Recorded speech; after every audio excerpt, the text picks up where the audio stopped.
There's been well over 300 NASCAR Cup Series drivers to run a race in the 21st century. Let's lump them all into boxes and make some sweeping generalizations on the 17 types of NASCAR driver. The nice guy is a humble, quiet driver who tends to be respectful and patient on track, while popular and beloved off track. In interviews, he comes off as dry at times, but occasionally drops in a subtle joke. I just kept my eyes closed, I'm not gonna lie, because I didn't really want to see what was gonna happen. While racing, he always makes sure to give his competitors plenty of room, never makes contact even when gunning for the win, and is a strict adherent to the unwritten racing code. The guys who best fit this mold are the Elliots, Jeff Burton, Tyler Reddick, Carl Edwards, Chase Briscoe, and to an extent Dale Jr. The one catch with the nice guy, don't make him angry. It takes a lot to get him there, but if he does get angry, he's not messing around. You better watch out.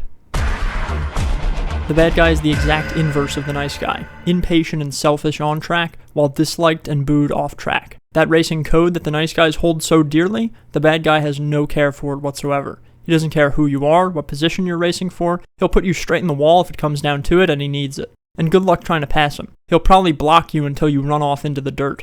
The bad guys that instantly come to mind are Dale Earnhardt and Joey Logano. On the other hand, sometimes you get a guy who doesn't follow the racing code, but he's not cool enough or quick enough to be a proper bad guy. These are the types of guys who beat and bang for 25th place on a week-to-week basis, and if they ever get up front, everyone better watch out because they're going to take no prisoners. Sometimes the moves these guys make don't even make sense from a selfish perspective. They create enemies, they burn up their tires, and they forget about the big picture, all because they're so tunnel-visioned on holding off Cole Custer to maintain 28th place. Austin Dillon, Austin Hill, and Noah Gragson are the guys to look out for on this front. The polar opposite of the chaos, the boring is the one driver you don't think about much at all. He's got almost no notable personality off track and no defining moments on track to consider. He's a rule follower for the most part, especially while racing.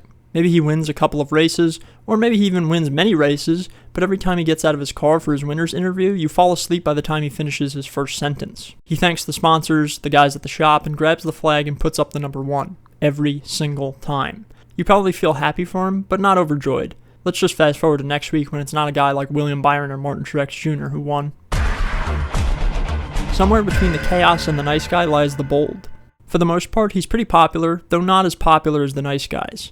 But he doesn't perfectly fit in that racing etiquette box. He's not afraid to push the boundaries on what's allowed, and he finds himself in the midst of conflict more often than he'd like to be. Sometimes he's his own worst enemy, but there's no denying the raw talent that he puts on display each week. And unlike the chaos, it's pretty clear that he has at least some idea what he's doing. He's won a few races before, so he's earned the right to drive a little more aggressive. Ross Chastain and Carson Hocevar fit the bill nicely on this one. The Superspeedway merchant is only good at Daytona and Talladega. Don't ask him where the brake pedal is in his car because he probably can't locate it considering how bad he is everywhere else. But when you get to those Superspeedways, all the regular winners have to watch out because the drafting merchant is about to appear large in the mirror. While many of these guys are extremely talented in these areas, they also tend to try too hard knowing it might be their only shot at a win, and you often get wrecks out of it. Looking at you, Ricky Stenhouse Jr. There's some NASCAR races I've been to where you watch the whole 40-car field fly by, and then a few seconds later you hear one car, painted black with no sponsors, trudge by while sounding like its motor is on the verge of imploding. That right there is the Moving Chicane, and he'll probably finish the race 10 plus laps down just on how slow he is alone. Why does he bother showing up? We may never know. But one thing is certain. As you watch the leaders, every few laps you'll see them pass that blacked out sad car, and you'll think to yourself, wow, dodging that guy must get annoying after a while. I don't blame the driver for having a slow car, but the guys that come to mind for this one are Cody Ware, Landon Castle, BJ McLeod, and Quinn Houff. Some of them have shown their talent after leaving their trash cars like Alex Bowman and Ross Chastain. The Rage Monster blows up the radio during the race, screaming, yelling, shouting, blaming other drivers, blaming his pit crew, blaming his crew chief, angry at everyone except himself. Sometimes he completely loses control and wrecks someone on purpose out of a fit of blind rage. His crew members usually try to calm him down over the radio, but that only makes him angrier. The one interesting thing about him, by the time he gets out of the car, he's usually cooled down. Unless someone wrecked him, then it's fisticuffs. Early career Kurt Busch, modern Ryan Blaney, and whole career Tony Stewart are a few good examples. Young and full of talent, this kid is a hyped prospect. He's probably coming off a 5+ win season in one of the lower series, and has landed a decent ride. Despite this, the rookie struggles are real, and he probably barely leads any laps for the first year or two of his career. After a while, though, he starts to break out and win with consistency. He also might have a bit of a hot head and maybe just thinks a little too highly of himself, but he'll learn how to control that with time. I'm thinking of a young Kyle Larson, Ryan Blaney, Ty Gibbs, or Connor Zilic. On the other side, you've got the seasoned vet. He's usually got a storied past, filled with many run-ins and conflicts, but over the years he's cooled down, become older, wiser, more calculated, and in many cases really fast.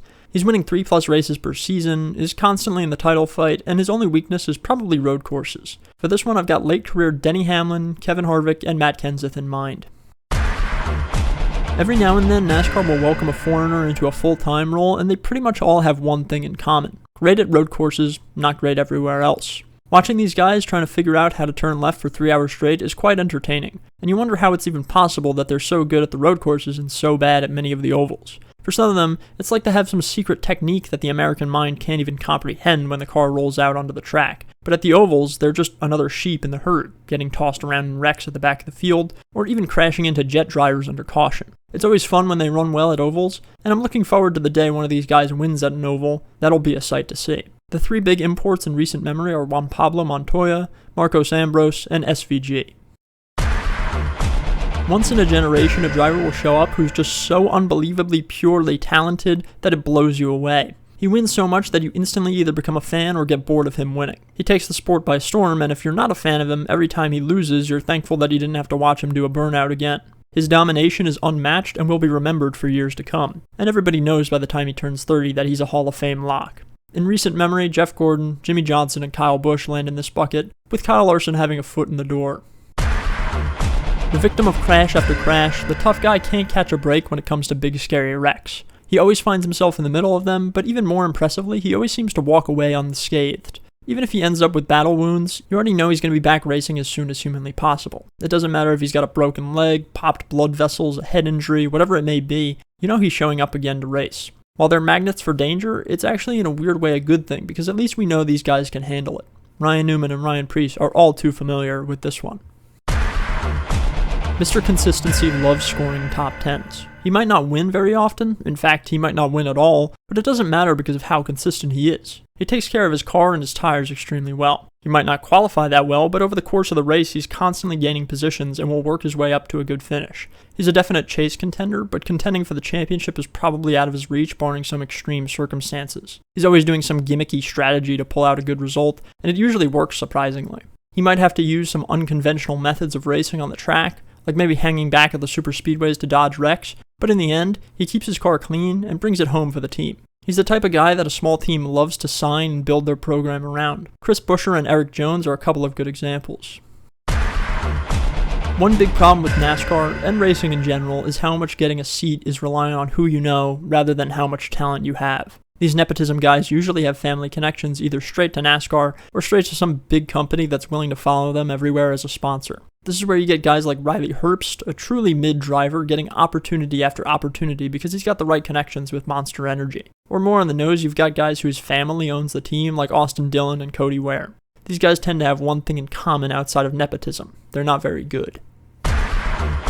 Every season there's always at least 1 or 2 guys that show some incredible pace but are held back by their equipment. These guys are usually in a midfield or worse team like Front Row Racing, but still show up on Sunday, and although they don't win, you consistently find yourself wondering how they're running so high up the order.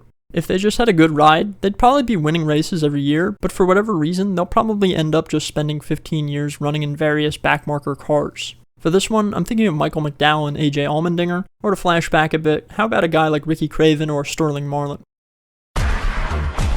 The opposite of the overachiever, the oops, is the driver who destroys car after car and can barely put together a good finish, even in top equipment. This driver isn't very good, and everyone watching knows it. When he leaves, whoever takes over the car probably instantly outperforms him, and might even snag a win in that same car that Mr. Oops couldn't do anything in. The only difference between Mr. Oops and the chaos is that this driver doesn't even mean to drive crazy. It's just an accident that sort of happens, and everyone watches intently, unable to look away like a car crash. The drivers that fit this bill best are Danica Patrick, and as much as it pains me to say it as a fan, Harrison Burton.